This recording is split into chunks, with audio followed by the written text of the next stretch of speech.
Hello everybody, happy Tuesday and welcome to Sports Bet Daily. We have got another show chocker full and we're going to be speaking with Ed Hawkins, talking about cricket, how everything is looking in the group stage so far. US Open 2019 with Craig Edwards, followed by some Women's World Cup round 2 best bets with EJ Jar and Well Capper, followed by Euro under 21 best bets from the lovely Alex at Need for Tips. Then is when Jimmy the Bag is going to come on, because he's got an awesome Stanley Cup Finals pick. Game 7 there, so 3 games apiece. So it'll be great to break that down with him as well. He's going to pop into the studio right at the end. So let us commence with our tips and the show. Bring on today's first guest, Ed Hawkins at Cricket Betting. Hello. Hello, Natalie. How are you? I'm very well. You? Very good. Thank you very much. Yes. All right. So we've got some questions here. We're going to fire away because time is short, as they say. First of all, how big of an impact is the rain going to have on which teams make it through to the semi-finals? We seem to be having a lot of rain at the moment. Yeah, amazingly, it's raining in an English summer. So Bangladesh versus Sri Lanka was washed out today, and a lot of people are getting their knickers in a twist about it, because there should be reserved days for these matches. But in terms of a semi-final berth, I don't think Bangladesh and Sri Lanka not playing a match is going to have an impact.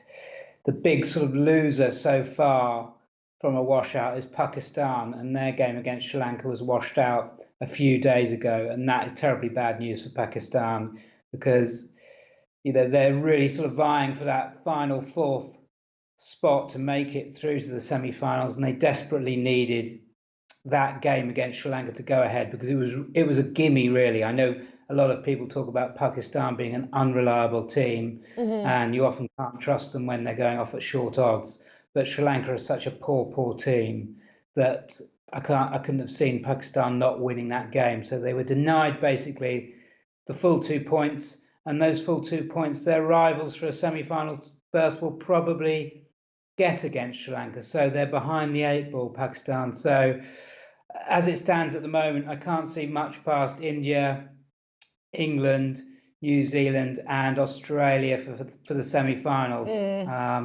Pakistan and Australia are probably vying for that final spot, I think, in terms of ability and balance in this World Cup. So that washout against Sri Lanka, I think, is going to cost Pakistan, which is a great shame. Yeah, absolutely. And it's a record number there of cancellations due to the rain. Interesting stuff. Now, do you think India can maintain their winning streak when they face in-form New Zealand? Well, they've gone off like a rocket, and they have looked a powerful, streamlined unit, although they've had a blow in the last 24 hours, losing Shikhar Dhawan with a hairline fracture of his thumb, and that upsets them, because their top 3 is extremely settled, a very powerful unit, and they were really beginning to motor. They do look the best team in the tournament. I know they've only played twice, and we're always wary of saying one team is the best so early on after just 2 games. You talk about football World Cups in that regard, and you think back to some of those tournaments who's looked great at the beginning. They never go on to win the thing. But India have looked impressive. And they will argue they've got a ready-made replacement for Dhawan in KL Rahul, who can come in and open the batting and do exactly the same job. And of course, India can add another player in to the squad if Dhawan is injured and misses out for the rest of the tournament. And that man would probably be Rish Pant, and he'd be a very useful addition to their middle order. So India's still looking strong, but New Zealand is their toughest test so far. And we're now getting into a stage of games this week where we're basically trying to get 1.5 shots beaten. So Australia, Pakistan tomorrow. Australia are 1.5. We'd like to get them beaten by Pakistan at coming around 2-1. India at 1.5 again to beat New Zealand. And we're probably going to get on the Kiwis, because we think there's room for their price in running, and we think we'll be able to get the New Zealand team get a foothold in that game, because they're disciplined, they're efficient, they've got a decent fast bowling attack, and they've got a strong top order. So they should give India a few scares. The conditions should suit them. Although having said that, when the sides met previously in New Zealand, not long before this tournament started, New Zealand really weren't at the races. So the New Zealanders are going to have to improve their game in this World Cup clash on Thursday. So, but we'd expect them to do that. They seem to be very much on the money in this tournament and firing on all cylinders. And India and New Zealand are probably the top two sides we've seen so far. And you'll notice I'm not mentioning England. And sorry, you said to get beat. So you predict that Pakistan there will beat Australia, because obviously they lost to India there. Do you think Australia will be concerned? Do you think Pakistan will beat Australia on Wednesday? I think Australia are a bad price at 1.5. Yeah. Their players have come back, Warner and Smith, and it was a bit tricky for us to sort of get our heads around, because we've got used to the Australian team sort of getting their plans together with a group of players and under a new captain, and they won in India, and then they won against Pakistan in the UAE. And then these two big players, Smith and Warner, came back, and we weren't really sure how that was going to affect them. But what seems to have happened is that they just basically reverted to type when Smith and Warner were in the team, when they were basically a very ponderous batting unit. They don't have the acceleration required. They seem to be slow to strategize, to move players up the order, to try and give them some impetus in terms of scoring runs. And that was the case when Smith and Warner were in the team after their World Cup win. That's why they've really struggled since their World Cup win. So they've reverted to type, and we're very, very happy to take them on at 1.5.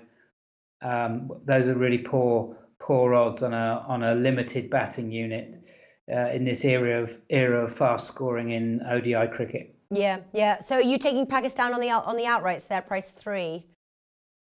Yeah, I take Pakistan at about 3.0 on the exchanges and 2-1 on the high street. So I think that's a good bet. You don't really want to be betting Pakistan at any shorter than that, I think, in international cricket. That's a decent price about Pakistan, considering what they can do. Yeah, look, we know they could be absolutely awful. We know that. So that's our comfort rub. That price is our comfort rub. We're happy to take them on at those prices. Safe in the knowledge that they could be brilliant or that they could be, well, awful. That is the deal with the devil when you're betting Pakistan. But is that the best bet? I think comfort rug. Is that the best bet for that match, would you say? I think so. There might be a bit of top bat value knocking around. If we can get Imam al-Haq around 7-2 to be top Pakistan run scorer. He is an old favourite of ours, and we know that price is too big. He should be going off much shorter. He should be going off favourite. Babar Azam will go off favourite. He shouldn't be the favourite in terms of how often these guys actually win this market. Imam al-Haq is probably, I think he's hitting it around 40%, and that's about, I think there are only 2 other players in the world who can come close to that hit rate for winning a top bat market. He's absolutely terrific at the moment, Imam. Australia, the market is tricky to sort of decipher, really, apart from one fact. Don't bet Steve Smith to be the top Australia run scorer. I think he's copped once in the last 16, and he's going to be going off 100-30, maybe 7-2. Just don't get involved with him. He just doesn't win this market often enough. So that's a bet not to have, which can be as useful as absolutely 1-2. Absolutely. And just India, New Zealand, England, West Indies. Do you have you looked into these games? Do you have a lean or anything on those? I think we'll get some room in New Zealand's price for a trade. I think they might be able to get a foothold in the game, and you might be able to maybe get some money back with India outsiders in that game. New Zealand could trade 1.8, 1.9. But England, looking at the prices as they are at the moment, 1.3, England, it's a terrible price, and we don't want to be betting. Safety rug on that one, eh? We don't want to be betting on those. But we'll probably back West Indies in that. We'll probably back West Indies just because We know what they're all about. We know they're one-dimensional, but we're happy to take 3-1 about West Indies winning that game because they could unsettle England, and they've got some very, very powerful hitters. All right, fantastic stuff. So those are a couple of games there previewed for this week for Cricket World Cup. But for daily tips, daily match tips, Ed Hawkins writes for every single day over at oddsmarket.com cricket page there. Thanks for coming on. Best of luck, and we'll see you soon. Thanks. See you soon. All right, so there's a few tips for you guys to look at. But yeah, like I said, in the clip, this video will be clipped. I will put the link to the cricket page as well. But go check it out. All right, so we're now talking US Open 2019 with Craig Edwards there at Edwards Tips _. Let's bring him on. See which long shot bets he's going for this time around. Hello, Craig. How are you doing? Good evening, Natalie. I'm doing good, thank you. I've got a real long shot for you this week. Oh, well, I've got a few. So Flash messaged me. He's like, when are you doing golf?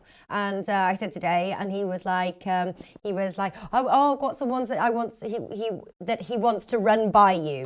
So I'm going to ask you a few questions of my own, and then I will bring up dear Flash's up as well. So the first one, obviously, is Rory McIlroy. Can he maintain his form from Toronto? No reason why he could not retain his form. Don't believe that Pebble Beach will be right up his street with fast running fairways. But he has won on links courses in Britain, as you know, in the British Open. So no reason whatsoever. I mean, I think he's come in 4 points from the weekend. I think he was 14 or so and now down to 10. I'm just going to swerve him this week, but he is a confidence player, and when he has his tail up, if he wins tournaments, he tends to win them easy. So Tiger at his best probably won a few more close tournaments, but he also won them easy like Rory. But he does have the ability to blow the field away, Rory does. So you would never want to discount him this week. Yeah. Yeah, well, Dustin Johnson is one of Flash's favourites for those who are wondering who Flash is. On the Premier League Punters show, for you viewers, Flash and I have been doing videos for a long time, and he's quite good on his golf tips knowledge. He's actually interviewed Craig as well.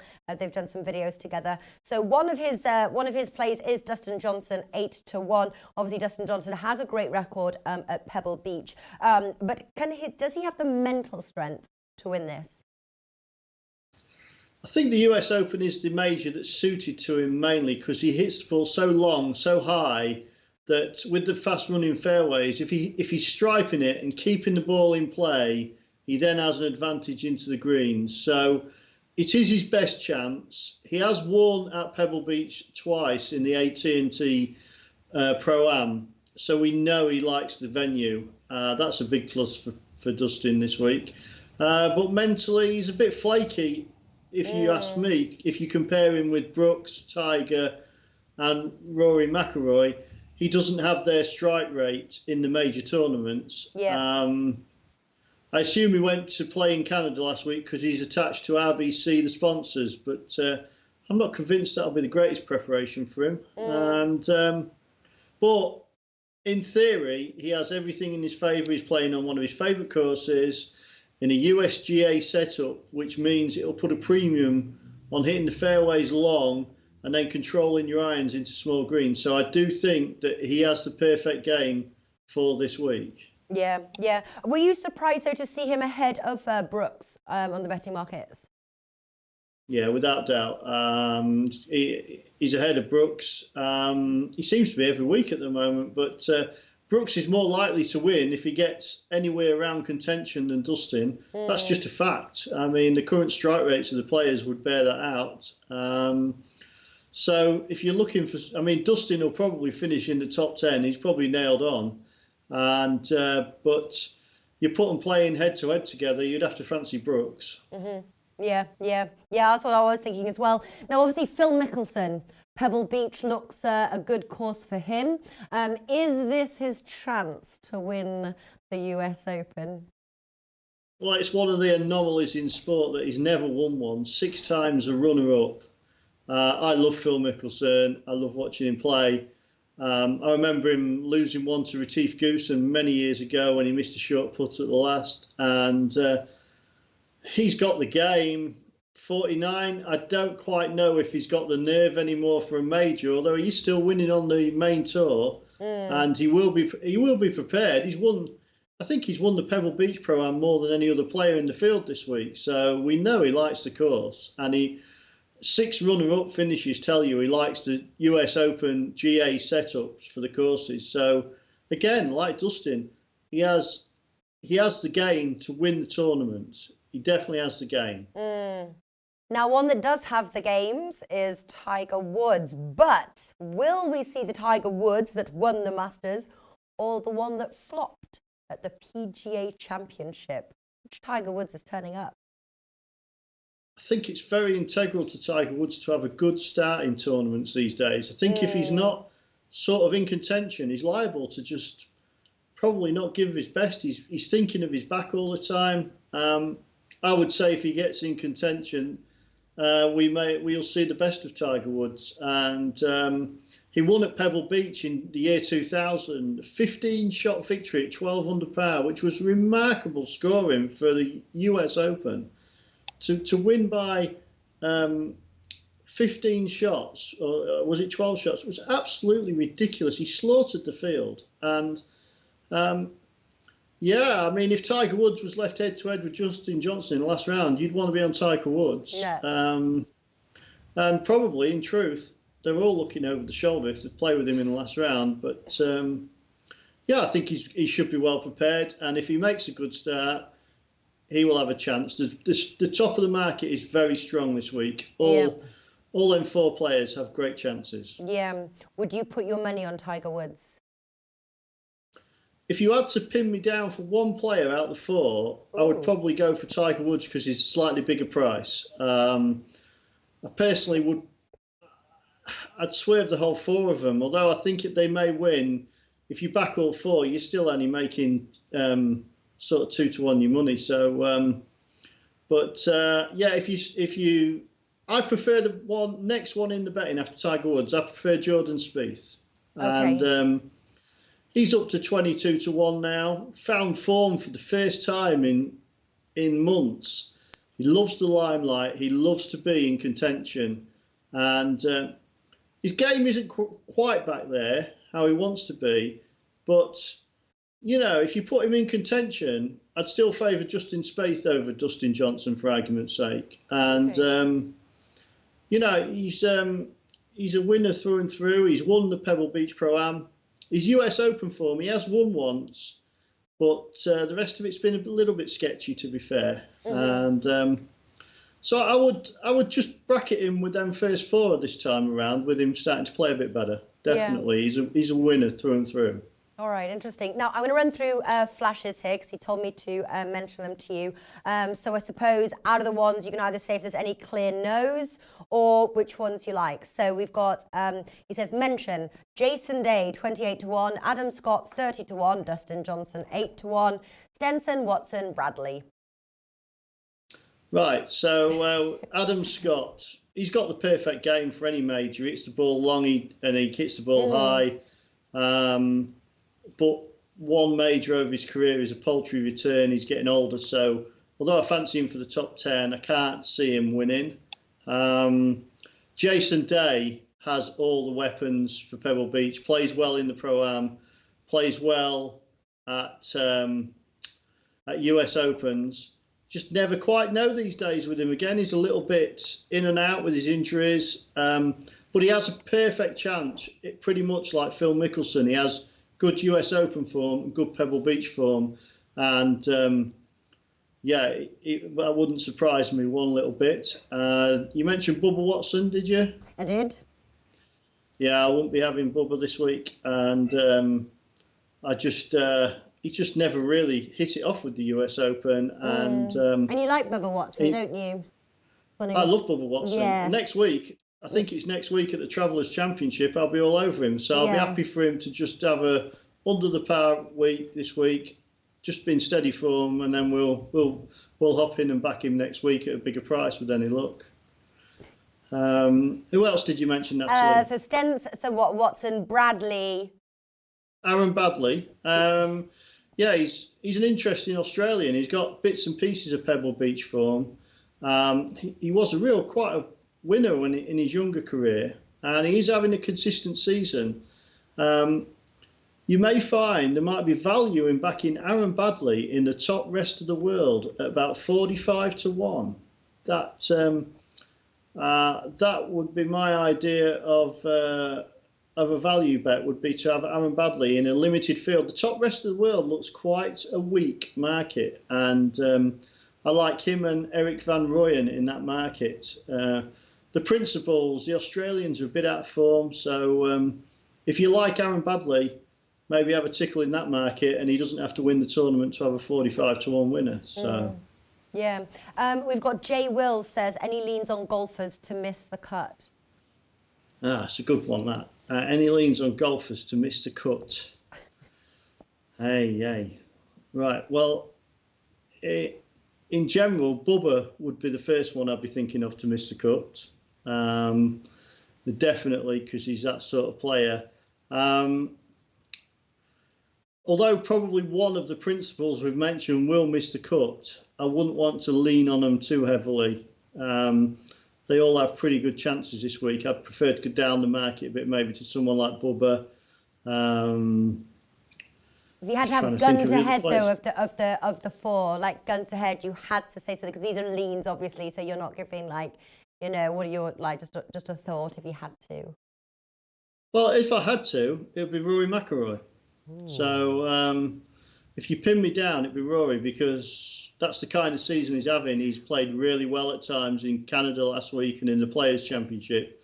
But I guess Rory's only interested in winning. And if he tends to have a bad few holes any time in the first or second round, he may not even want to bother with the weekend sometimes. So years ago, there used to be some really good bets about for people to miss the cut. Phil Mickelson used to come over to the British Open every year until he got to grips with it, and you could oppose him. But the principals have very strong chances this week, and if the USGA course is set up tough, it will suit them. It will exaggerate their ability. Mm-hmm. Shane says Sergio Garcia to miss the cut as per last major. Very good point. That's a very good one, because Sergio now has gone 7 missed cuts, I believe. I think it was 6 before the PGA. He's now gone these last 7 missed cuts in major championships, which is an amazing stat. If you'd have started out betting that accumulator, could you imagine how much it'd be worth now? So you would have thought you'd had more chance of winning the lottery than Sergio missing 7 cuts on the trotting majors, but that's what he's done, and that is a very good idea. What price is he to miss the cut, Sergio? Not sure. Shane, what price is he to miss the cut? Maybe he will come back on that one. All right, so you like Bubba Watson, and you agree there with Sergio Garcia? Yeah, definitely. That I won't put anyone off Sergio Garcia to miss the cut. Anyway, he's in some kind of odd mental trap, I think, at the moment.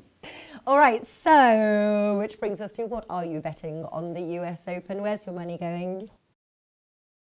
Jordan Spieth at the top of the market, I like. And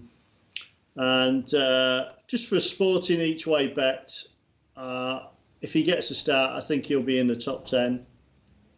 And then, of course, me being me, I'm going down the list. And I started backing Shane Lowry, an Irishman, a few weeks ago. Mm-hmm.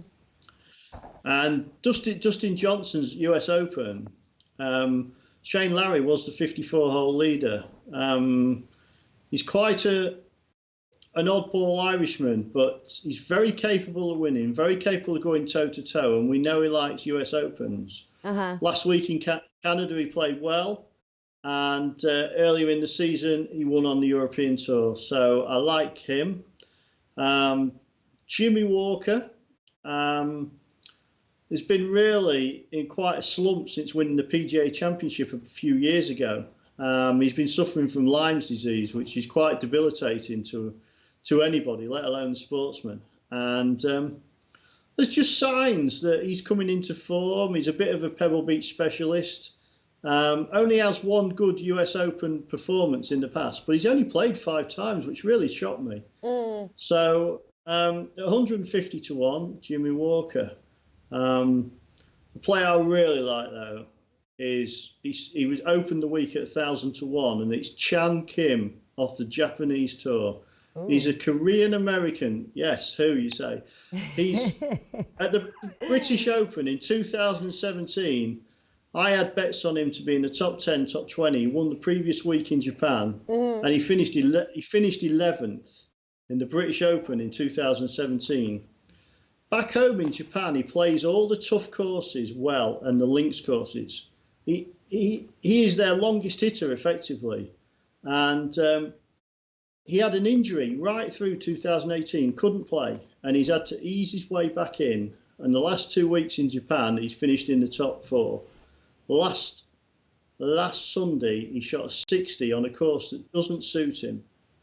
So he's got to fly over the Pacific, which probably isn't ideal. Didn't get there till Tuesday, but I started backing him at 1,000 to 1. I think he's down to 500s now, each way 10 places. Yeah. And periodically in major championships, there are the strangest upsets, and sometimes they come from the complete outsiders. And the reason for that is, if Brooks Koepka, for argument's sake, was left with Brandt Snedeker down the stretch, he'd be in his comfort zone. He'd beat him off. He'd beat Matt Kucherov. Plays him every week. Stick him next to an unknown who's hitting the ball as far as him, enjoying it, freewheeling. Suddenly, the pressure right at the end of a tournament will go on the favourite. And Tiger Woods at his very best. He never lost to these immediate pursuers like Mickelson, Sergio Garcia, who used to beat him time in, time out. When he did lose, he lost to Rich Beem, Y.E. Yang, people like that, people who were 1,000 to 1 outsiders, because I suppose it just came in his rear mirror and Tiger didn't know what to do. And so it's a long shot, but I do think if Chan Kim gets a start, you may have a top 10 finish. And he has the length, he's an extraordinary character and player, he really is. And, I think his 11th in the British Open does bear testament to that. And he hasn't played that much golf since because of injury. So, I've just had £1 each way, $1 each way, 1,000 to 1, and happy days. Happy days, yes. Okay, very quickly. So Sergio Garcia, where made the cut, is plus 175, which in Euro decimal odds is 2.75, fractional 7 to 4. That's good. All right, there we go. And final, very, very quickly, because the boys are waiting in the wings. Do we see a US or Euro winner? With decent dry weather forecast, Europeans may do well. But you're pointing more towards US, weren't you? Well, I'm going towards US, but I have quite a sneak in that the Irish have a little hand playing this week. They've got Graham McDowell, the last winner at Pebble Beach. They've got Shane Lowry, and they've got Rory McIlroy. And I think they've got the strongest little hand. So national, okay, interesting stuff. All right, Craig Edwards, a pleasure once again to talk to you at EdwardsTips_. Give him a follow. We'll speak again soon, and all his articles are up on oddsmarket.com. Go check them out. Thank you, Craig. Until next time. Thank you, Natalie. Have a good night. All right. We are on schedule. Here's a tight schedule one must keep, and it is Women's World Cup round 2 fixtures. We don't have all the odds, but we got some, and we've got some good matches that we want to talk about. Bringing on today's guests here to cover the Women's World Cup is the Whale Capper and EJ the Rainmaker. Hello, boys. Do we have sound, Rafa? No. Good afternoon, Natalie. How are you? Hello. Good. I got you now. I'm good. EJ, what's going on? Yeah. Hey, man, what's happening? Well, hey, Natalie, what's happening today? Thanks for having me. This will be some fun. Hopefully, we'll get a little more excitement in the second round than we have so far.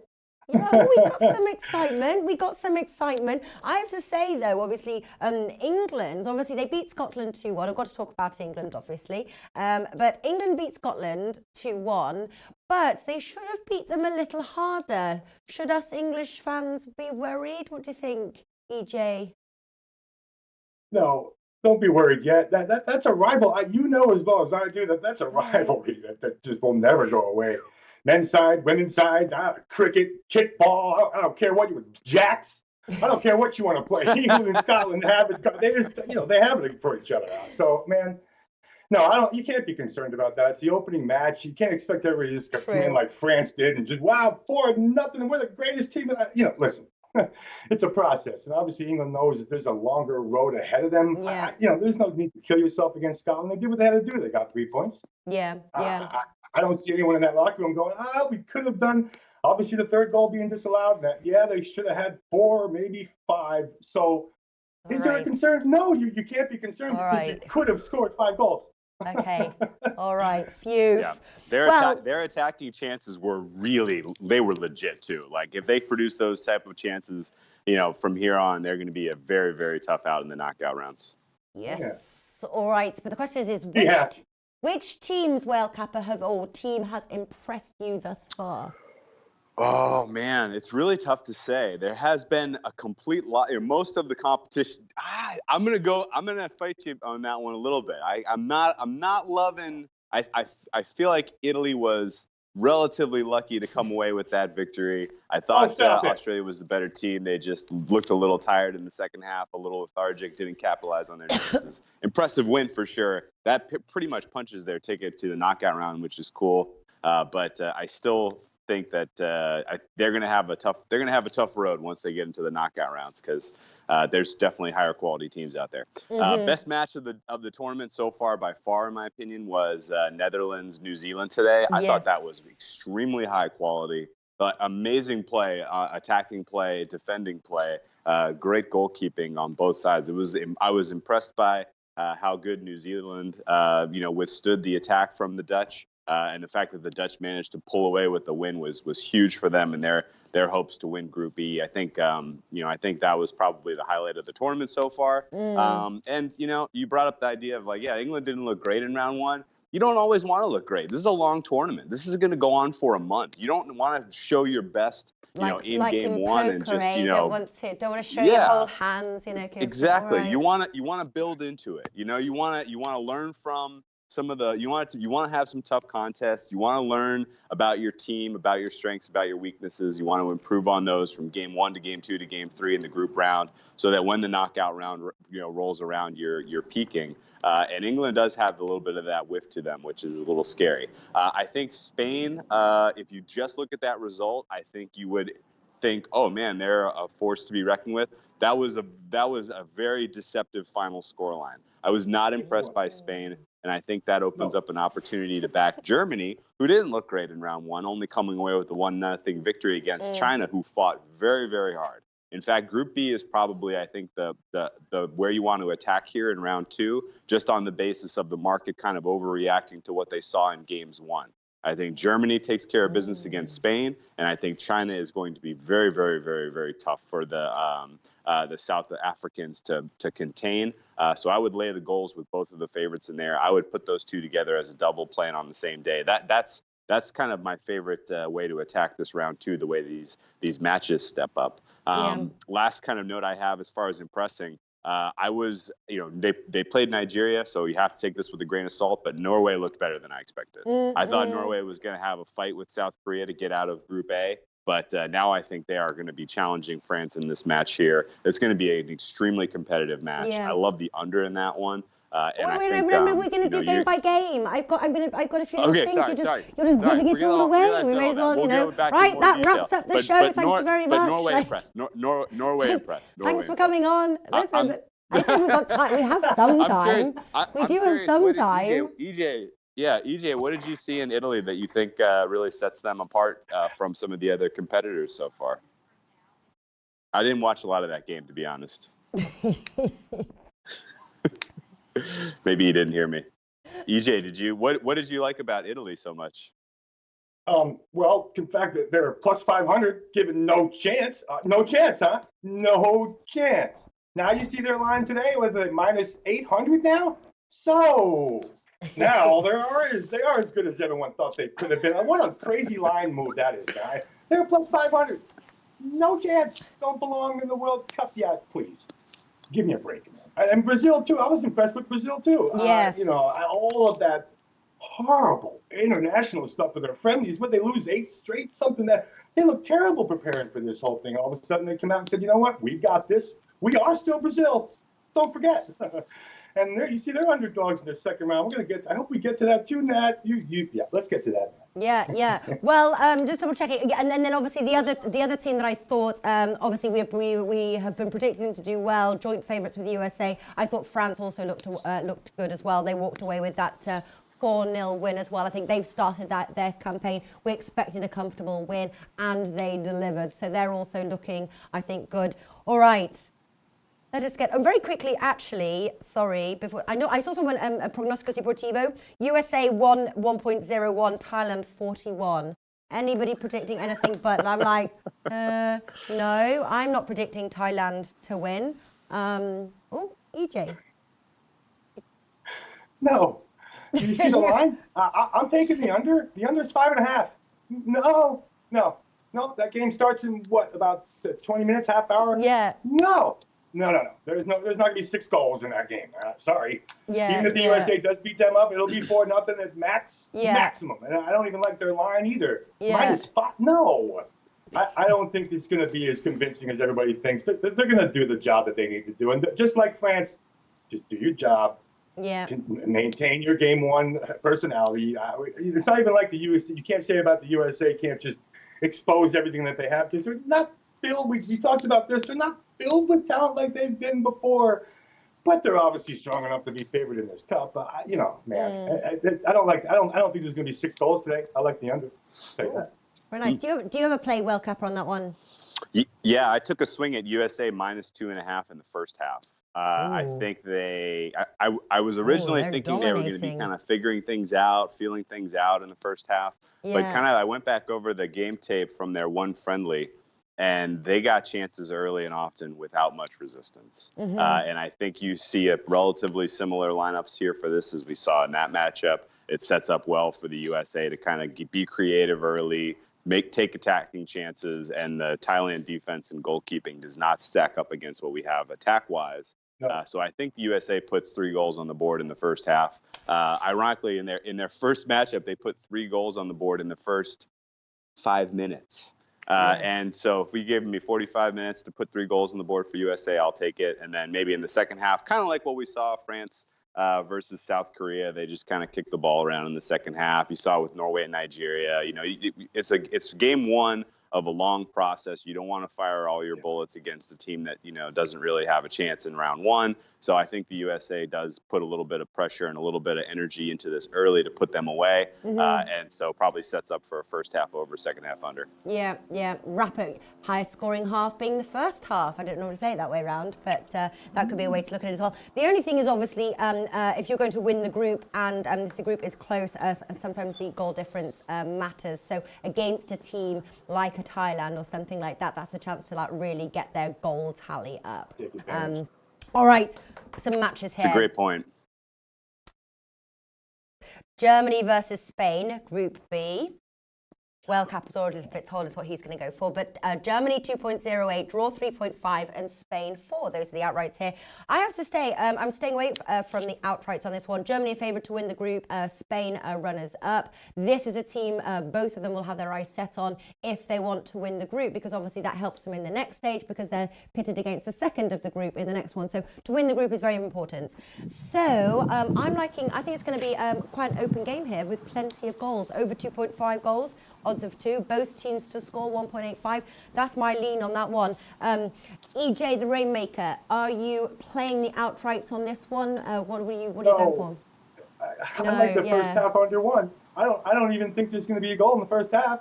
No, I'm not convinced. If it is 1-0 in the first half, it'll be Germany. I'm not convinced. Obviously, we saw Spain and Vilakazi getting the red card for a second. Well, they got 2 goals after the red card, obviously both penalty kicks. Oh, come on. If you were impressed by anything Spain, we just mentioned that. If you were impressed by anything Spain did, you were watching the wrong game. No, that was miserable. And Germany, obviously the 1-0 match, they did what again, another example of doing what you just need to do to get by, get the 3 points, and get the hell out of there. And that's what they did. So, I don't see goals. I don't see goals early. If they come, they're going to, again, this will be a second half team. we know every European women's team scores in the second half. It just seems like that's always a good play. So if those goals are going to come, they're going to come in the second half. Nat, I like the first half under one. It's plus 110. If it's over 1-0 in that first half, I'd be shocked. Shocked beyond all belief. I think it's going to be a low-scoring first half, and if it opens up late, I hope it does for you, obviously. Well, these are leans right now, I have to say. I do spread myself amongst quite a few tournaments. So I have to, Women's World Cup, I'm still learning. That's why I've got you pros here, right? So you're going for the unders. You make a very, very good point here. Whale Kappa, what are you going for? So to piggyback on what you were just saying, Natalie, yes. This is round 2 of 3 rounds in the group stage, and then we get knockouts.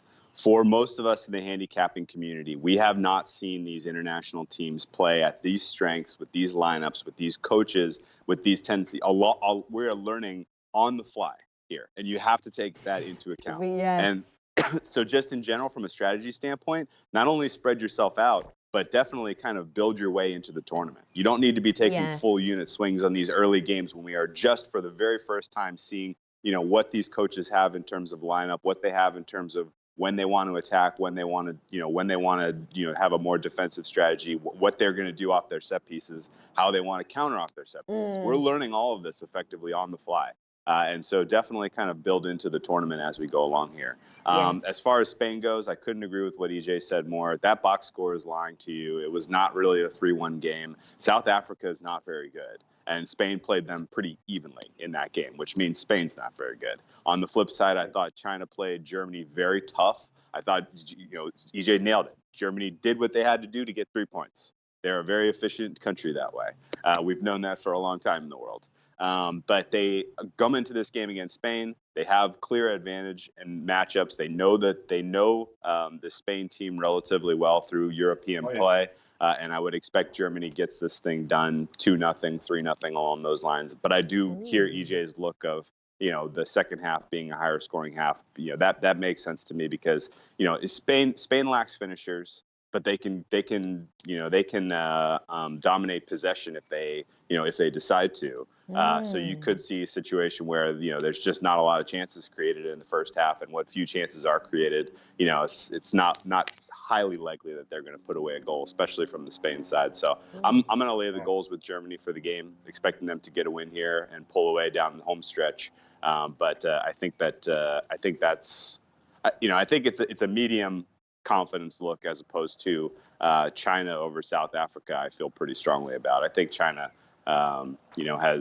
has the goods to kind of make it through this, this group play and get into the knockout rounds. Yeah. We'll see more from this Chinese team, particularly this week. Okay, we'll move on to that. I have to say, you made a very good point there for Germany. Somebody said it on here as well. I think it's Prognosticos Deportivo about there being good value on the Germany when they're at 2.08. South Africa versus China. China, very heavy favourites there, 1.44. Now, I was looking, and you were right, about sort of learning as we go kind of thing. This is we're still going through opening games of the first round. We're previewing right now second round. If you look at the results in 2018 from China, it's a row of wins. Move over to 2019, and it's a row of losses. What happened in January 2019? I have an opinion, and this kind of goes to the overall kind of framework of the tournament and what we've seen in round one so far. Teams from the Pacific Rim, China, Japan, Australia, New Zealand, they play poorly when they go to Europe. It is a very, very tough body time. These women, they're professional soccer players, but a lot of them, they're not playing their professional careers in Europe. And, some of them have, jobs and, in their home countries, they have professional jobs that are not professional soccer playing. And then now you take them from, the Pacific time zone, fly them across to Europe, and it's a really tough adjustment on the body clock. And you tend to see poor performance from the Pacific Rim teams playing in Europe. This played out with the Japanese team. Minus 900 favorites, cannot score a goal against Argentina. That was an enormous underperformance from them. Australia losing to Italy, I feel the similar way. And then China played relatively tough against Germany, and I think a lot of that was because the beginning of 2019, I think the team made a dedicated effort to spend more time in Europe to get prepared for this tournament. They knew, hey, look, it's going to be in Europe. We need to spend more time there. We need to get our team adjusted to this type of travel and this type of time zone. And I think you saw it play out in poor results through the beginning half of 2019. And I think it's underpriced China in general heading into this tournament, because I do think that the work that they put in to adjust is paying off. Or will pay off to a degree in this tournament. Japan and Australia, we'll see. Maybe too late for those teams. But they're super low favourites in this match, 1.44. I believe also this is a battle for third place, and obviously it's four of the best fourth place teams qualify. So I didn't take a bet on this match at all. Just got a few questions, but EJ, no. No. Don't ask me. No. Minus 200 or no. And the -1 is even minus 140 or 1.6. No, there's nothing to play there. Let those two teams go at it. Natalie, I'll be hanging out with you. You want to watch a game, just do nothing? I'm with you. Nope, I'm not touching it. There we go. Well, Kappa, so you're on your own on this one. Flying the flag bunnies up. Which one are you going for? I like minus 1.25. I got that at about plus 110. I think that's my favorite look in China. That's my favorite look for round 2 for what we see so far. It's either that or it's France, Norway. I have a look that I especially like. Do you have any thoughts on that one? EJ? France, Norway. Now we have a match. Finally, France is going to get tested, man. I love the boat to score here. France is not going to shut Norway down. No way. To score. No chance. That's a good look. Both teams to score, man. If you don't think that both teams, at minimum 1-1 we're looking at here, I think France is going to finally get the test that they might not have been ready for today or this round 2, man. I see Norway hanging out with them.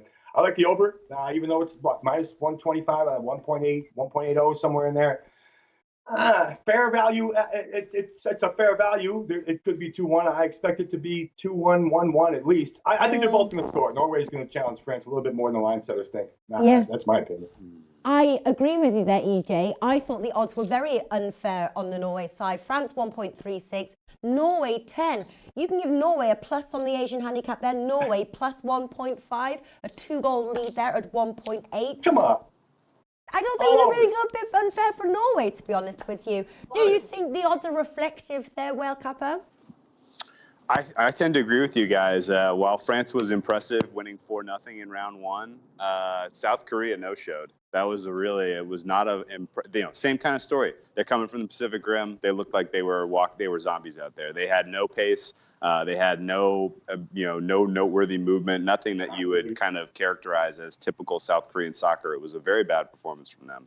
And I would say France looked like there were some cracks. There were some vulnerabilities. They are not great off of set pieces. If the set piece doesn't, they have some tremendous offensive weapons. That one woman, Wendy, who I can't remember her last name, who is 6'3". She is just a towering, dominating performer off the header and those set pieces. But if they can't get it to her, they defended on the counter for these set pieces really poorly.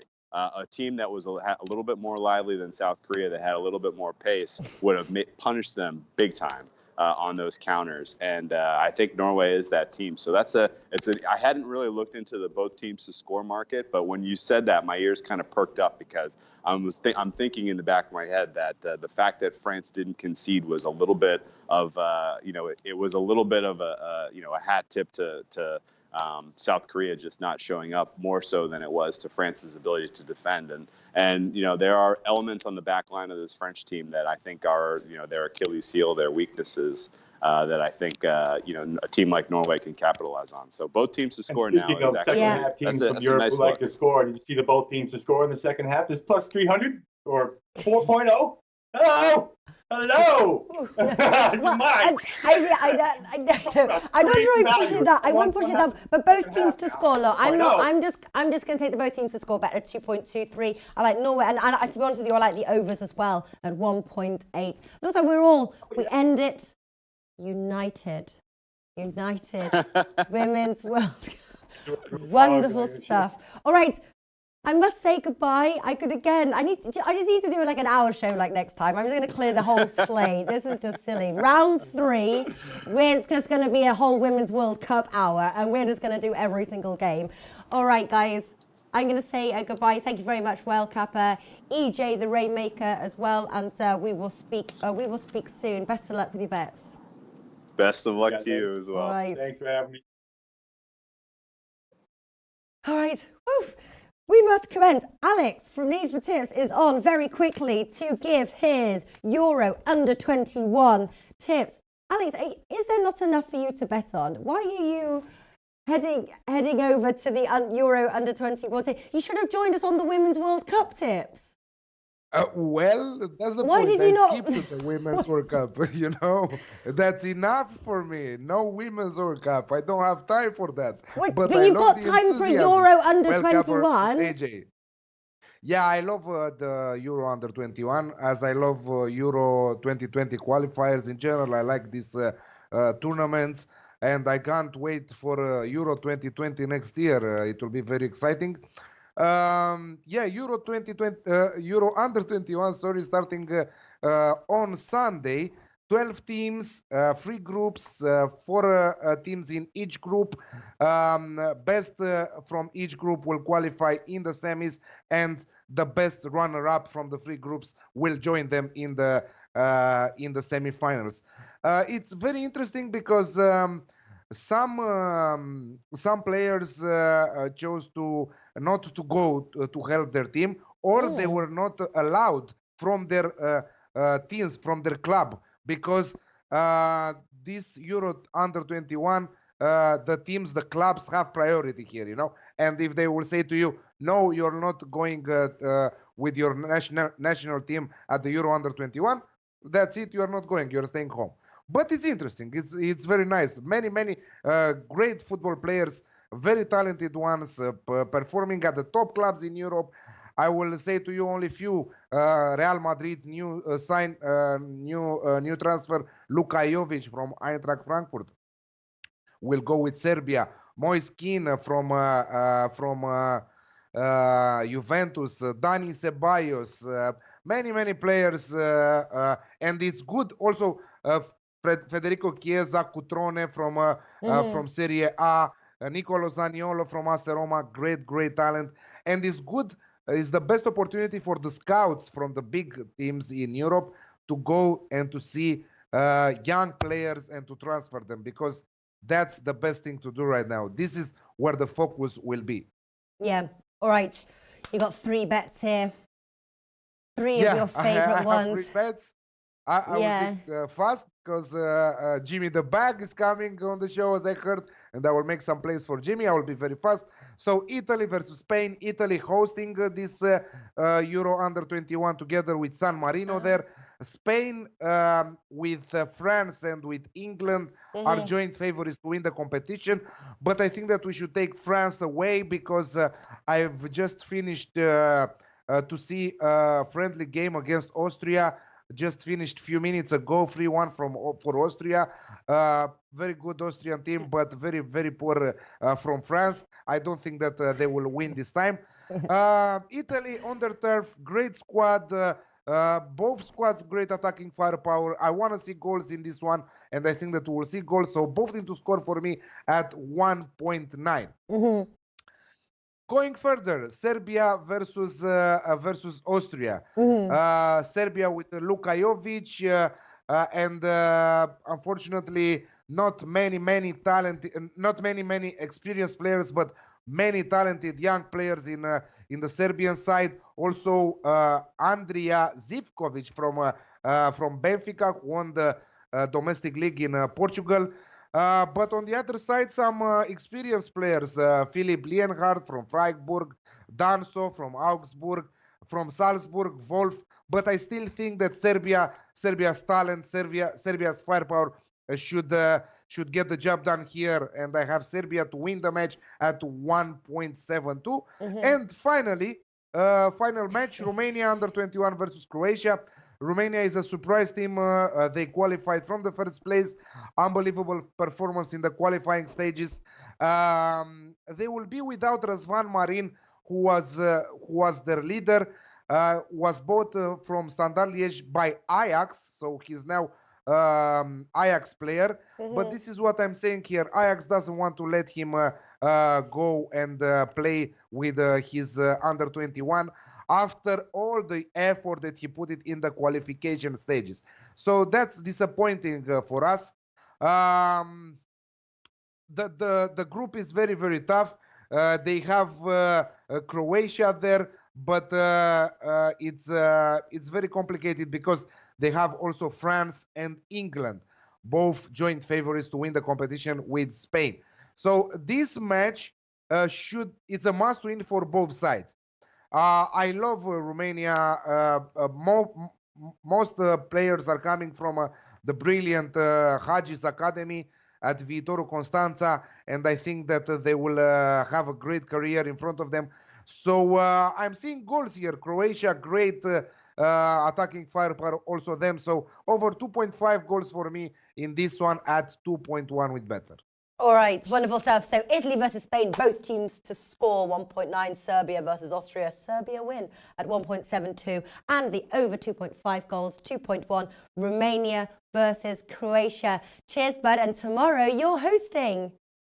Yeah, I'm hosting tomorrow. We'll have nice with the ongoing tennis tournaments. Ooh, and yes, it's nice. We have Adam with esports. Yes. And I forgot the third, but I will remember tomorrow because now I'm watching the Euro 2020 Third, qualifiers. I'll tell you, you've got Eric, the Catalonia GP, yes. MotoGP there as well. Yeah. Ooh, have fun, have fun. I will be watching. All right, best of luck with your plays there, the Euro under 21 plays. All right. Goodbye. Bye-bye. Thank you. Bye-bye. Rafa. He's talking to Jimmy. Rafa. Well, we've said goodbye now. All right. Hey, come on. Pull a pew, pull a pew. How's everything going? Everything is going well. Yeah. Thank you for having me. Oh my God, anytime. It's nice to be back. Anytime. Welcome to the Oddsmarket studio. Let's get us all in screen. It's a little bit close, but keeps nice and warm and tasty. Right. Okay. So we are talking St. Louis Blues at the Boston Bruins, and what's really exciting is they've each won a game. Now, I was thinking about this actually because so it's now at Boston Bruins, but that seems a little unfair. I was thinking that they should really play the 7th game on neutral territory because how much does home ice? It's extremely important in Game 7s, but they've earned that by having more points than them during the regular season. So during the regular season, that's why we need to make the regular season important, and that's how we've done it. So you earn home ice if you end up with more points than the opposition, and that's what they did. So they earned home ice. And that just puts them in a better position because their Boston Bruins is 1.62, St. Louis Blues is 2.5. So I'm guessing they're taking into the fact that Boston Bruins have home ice, but also St. Louis Blues have never won a Stanley Cup in their 52-year history. That's true. So that's also going to, sort of the lack of experience is going to play against them as well. Absolutely. Absolutely. It was 3-2 going back to St. Louis.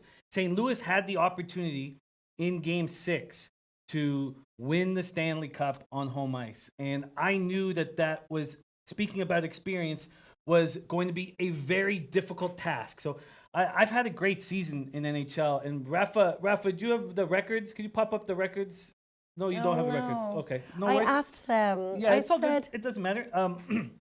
But I beat NHL every year. And I don't just beat it. Like I beat it by 30 plus units every year. And this year, when the playoffs started, I struggled. I had my high watermark was actually on the very last game of the regular season.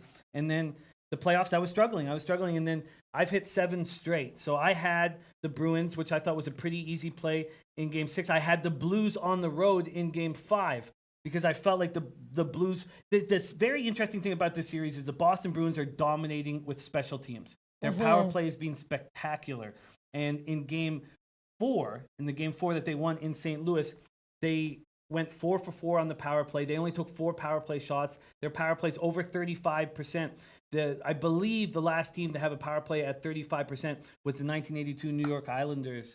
So a long time ago, no one's been excelling on special teams. But what happened during this series was that, and that might have been actually in Game 3, they went 4 for 4.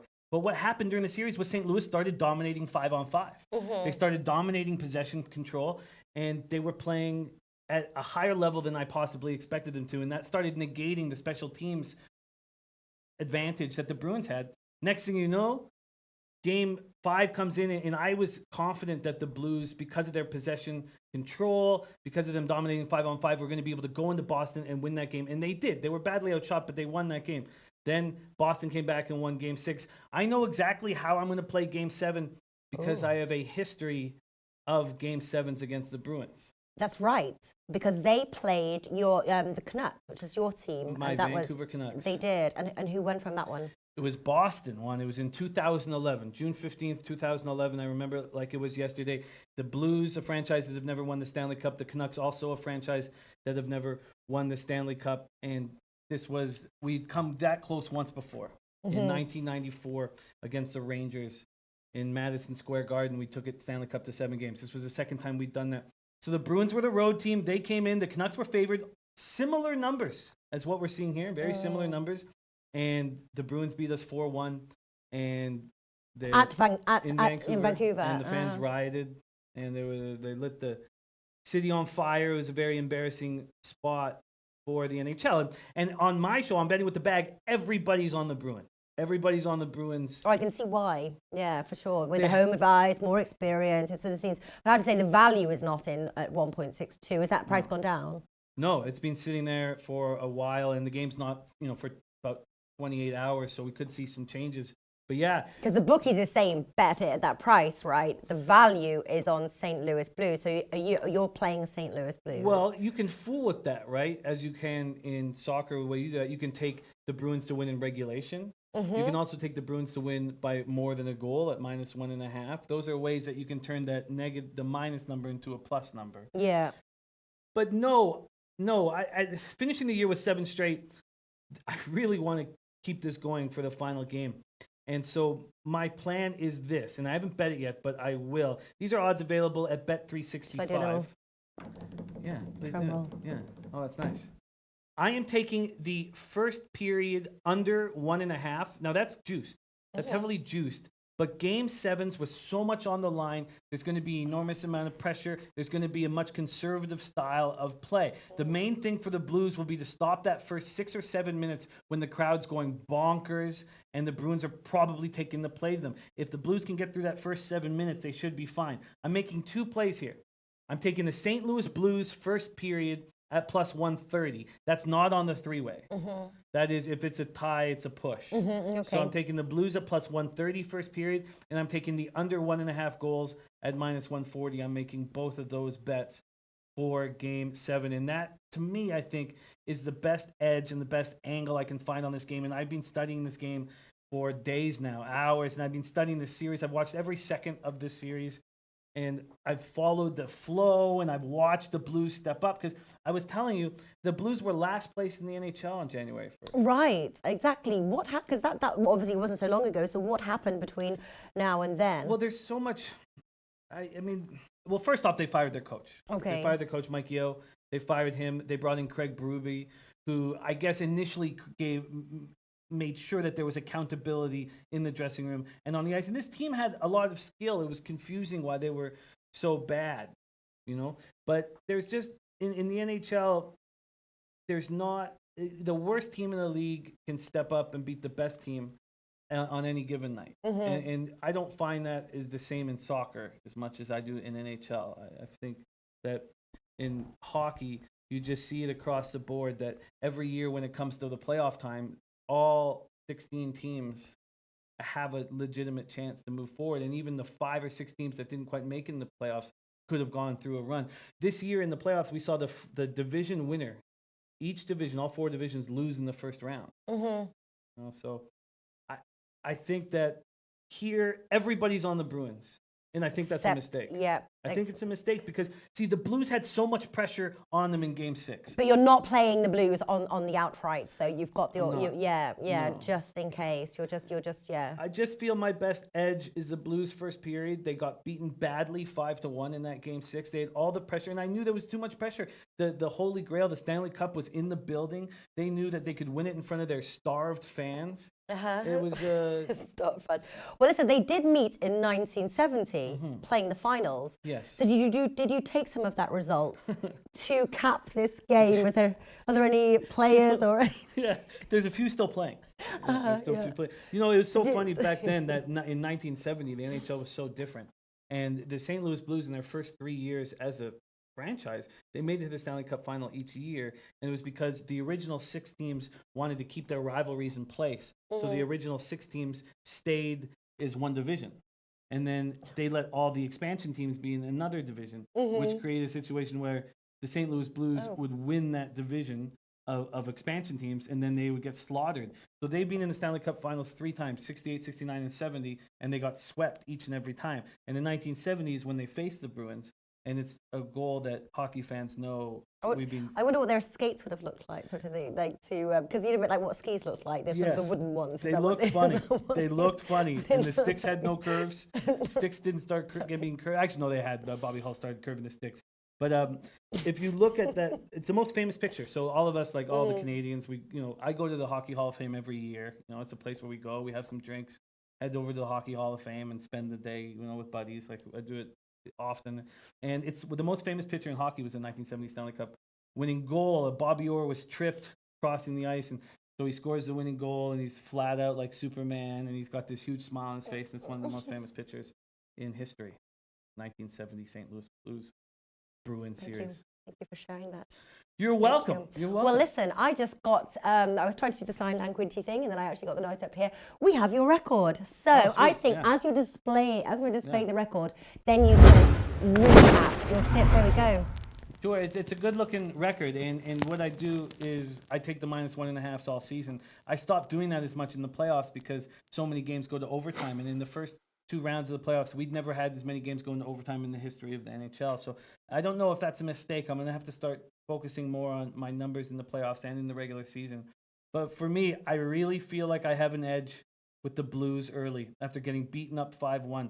I made this exact same bet in Game 5. I had the Blues first period. Every time that the Bruins beat up the Blues, I take the Blues first period in the following game at the plus line. It's been very successful.